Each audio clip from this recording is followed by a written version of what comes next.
That inauguration. What of Donald Trump's foreign policy, and indeed what of Donald Trump the man? We're joined by the Director General at the Royal United Services Institute, Dr. Karin von Hippel. Doctor, thanks very much for being with us. Not every significant politician before entering office has a fully fleshed out foreign policy. You think of Tony Blair before entering Downing Street back in 1997. But what do we know, really, about the attitude that Donald Trump will have once he takes the oath and sits in the Oval Office for the first time? Yeah, it's a great question. We don't know that much. I mean, even other candidates like Obama before he came in, or George Bush Jr., actually, he did have more experience. They spent time trying to learn. They went on some trips. They tried to brief up as much as they could. It's not clear to me how much learning he has done. And he seems to view everything, as someone was saying on the earlier story, as if it's a business deal. There's a bottom line. There's a, there's a balance sheet. And politics and diplomacy doesn't run that way, unfortunately. Still, he has got an ability to cut through and identify the issues that people find most concerning. For example, the Iran nuclear deal. He pointed out the fact that Iran was receiving bucket loads of cash, and that was certainly something that resonated with voters. Right, but he didn't understand the issues very well. That money was already going to go back to them anyway as part of the deal. So I think he reads the top lines. He seems to not be that interested in the details, and that's what's a bit more concerning. Now, it's okay if his diplomat-in-chief or the head of the Pentagon are much more seasoned politicians or diplomats. And in the case of the Pentagon, it is. I'm not so certain about the State Department. I just don't know enough about Rex Tillerson.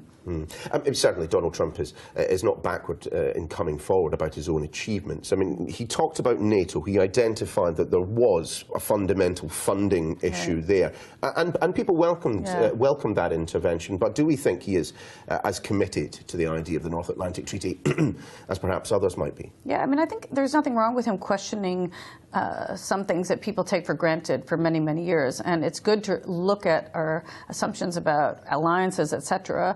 With NATO, I think that he is also a rational person, and I do think he'll listen to reason, and I think he's surrounded by people who do believe in NATO in key positions, at least. I would say, especially General Mattis as Secretary of Defense, but also senior Republicans in Congress, such as Senator McCain, Lindsey Graham, or Senator Bob Corker. They're very strong believers in NATO. In fact, over Christmas, they went out to reassure allies in the region that the U.S. would remain committed to NATO. So that even could end up being a bone of contention between Republicans in the Senate and Donald Trump if he tries to change that.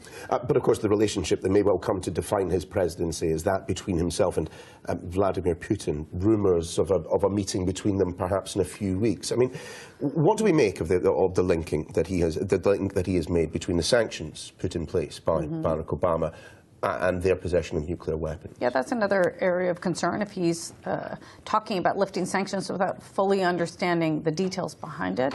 I mean, I do think the relationship with Putin is a concern if he ends up caving into Putin's demands in Syria, for example. I mean, the reset button in U.S.-Russia relations has been hit more than once over the past few years. Right, and if it actually can be a genuine reset, that's for the good of the world.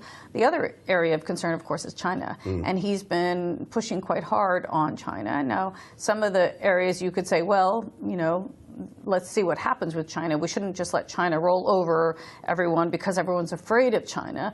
On the other hand, China, owns a lot of U.S. debt. So there are ways China can hit back. I mean, is that driven by the business opportunities that he sees there, the kind of protectionist attitude that China has to its own business, or is it the military that worries? I think it's probably a bit of both, but it's hard to tell with him because he just doesn't reveal too many of the details behind his thinking. Well, one suspects we will find out quite a lot about Donald Trump's foreign policy in the first few days anyway. Dr. Karin von Hippel, thanks for joining us. Thank you.